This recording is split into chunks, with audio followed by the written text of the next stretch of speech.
ओम तत्सत। ओम नमो देव्यै महादेव्यै शिवायै सततं नमः। नमः प्रकृत्यै भद्रायै नियता प्रता स्मतां। जगदम्बाक से सर्वत्र से दर्शन करी। जगदम्बा कृपा अत्यंत से लाभ पहुँचाबऽ वाला होइ छै। हुनकर पूजन अर्चन भजन कीर्तन सर्वदा सबके करक चाही। आइ हम एहि सिलसिलामे आजुक जे संसार छै तकर परिभाषा हम मैथिली भाषामे करै छी, से अपने लोकनि अवश्य सुनी आ हमर एहि भावनाके अनुसार अपने सब एकर अर्थ बुझी।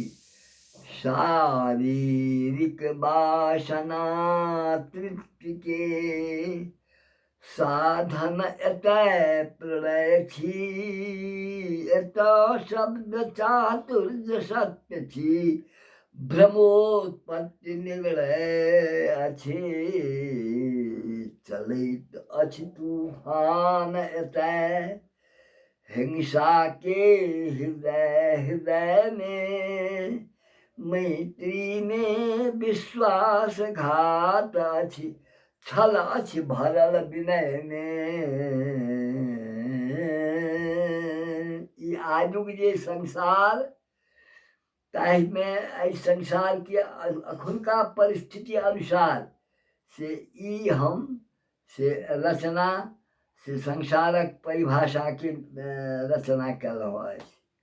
अर्थात अर्थ भेल जे हम अहाँ जतेक शरीरवान मनुष्य छी, सब से शारीरिक वासना तृप्ति के शरीर संबंधी जे वासना छै तकरा तृप्ति के लेल से ओकरे साधन विवाह आदि प्रक्रिया आजुक संसार में अछि। बेसी बात नहीं। हाँ, एकटा संतानोत्पत्ति हुए आ दोसर नहीं हुए एहनो भावना रहक चाही, लेकिन से होइ छै नहीं। बहुत बहुत संतानोत्पत्ति होइत छै।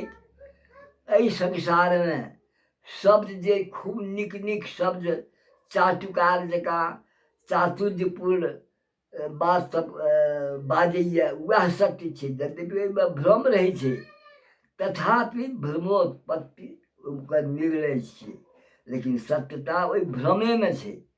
चलैत अछि तूफान एतय हिंसा के हृदय हृदय में। एहिठामक सांसारिक लोक में से प्रत्येक व्यक्ति व्यक्ति में हिंसा के तूफान चलि रहल अछि। से बात हमरा अहाँके बुझक चाही। ई मनसँ मनस्यन्यत वचस्यन्यत कर्मण्यन्यत दुरात्मनाम। बेसी दुरात्माए लोक सब एहि संसारमे भऽ गेल अछि।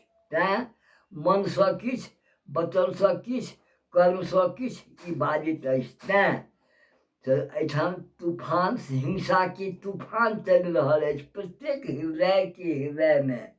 आब किछुए व्यक्ति एहिमे नीक होछ, ई बात अन्यत बात छी। ओहो भगवाने के दया जखन होइ छै तखने एहन लोक केओ अबै छथि। संतक संख्ये नहि छै। तेँ लऽ कऽ मैत्रीमे एहि संसारमे दोस्ती तऽ लोक करैए, लेकिन ओहिमे विश्वासघात कऽ लै छै। तेँ दोस्तियोमे विश्वासघाते राखैए। एहन मैत्रीमे तऽ विश्वासघात नहीं होना चाही। ओकरा आजीवन जखन ओ मैत्री कलक तऽ आजीवन से ओकरा निमाहक चाही। दोस्तक विचार, दोस्तक सुख समृद्धि के लेल प्रयास करक चाही। से नहीं भऽ के मैत्री में विश्वासघात अछि। आ अत्यंत विनय जे लोक करैए तऽ अतिशय विनय जखने होय तखने बुझक चाही जे एहिमे अवश्य छल छै।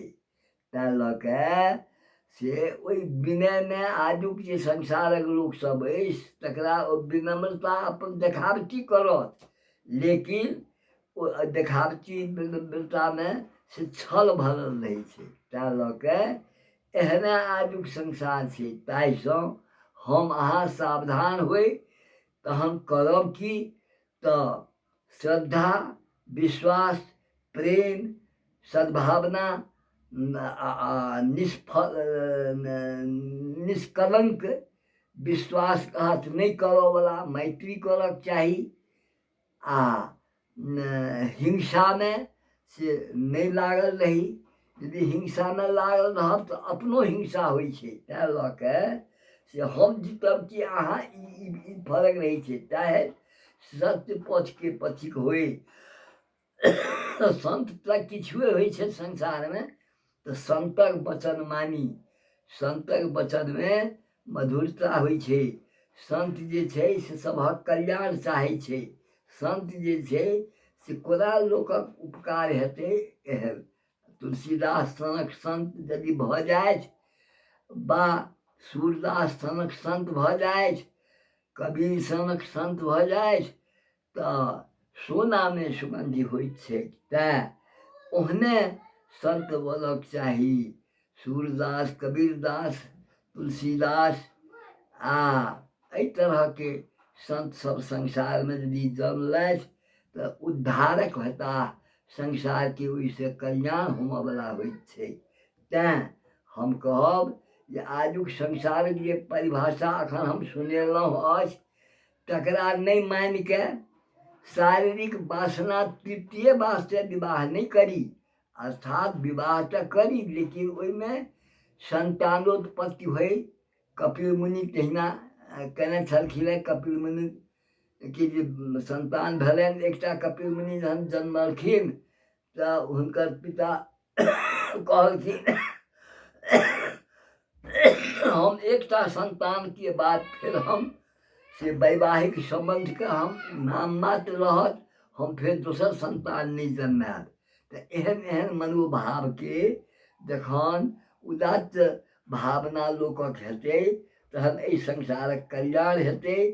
तेँ हम भगवती सँ, जगदम्बा सँ प्रार्थना करै छियनि जे एहने लोक सब जन्मलथि, संतक जन्म बेसी होय, संसारक कल्याण करऽ वाला बेसी होय, तऽ हमरो आत्मा तृप्त भऽ जायत। एहि उद्देश्य सँ हम आइ ई संसारक परिभाषा अपने लोकन के समक्ष प्रस्तुत केलहुँ। एकरा पढ़ि के एकर विपरीत हिसाब सँ, एहि हिसाब सँ चलक प्रयास नहीं कयल जेतै। तैँ लऽ कऽ हम अपने के अपन मनोभाव सँ व्यक्त कयल ई सांसारिक परिभाषा के अंत करैत आब एकर हम से विसर्जन करै छी। आ एहि विषय पर हम आब अधिक से नहीं कहब। श्री जगदम्बार्पणमस्तु। श्री सरस्वत्यै नमः। श्री लक्ष्म्यै नमः।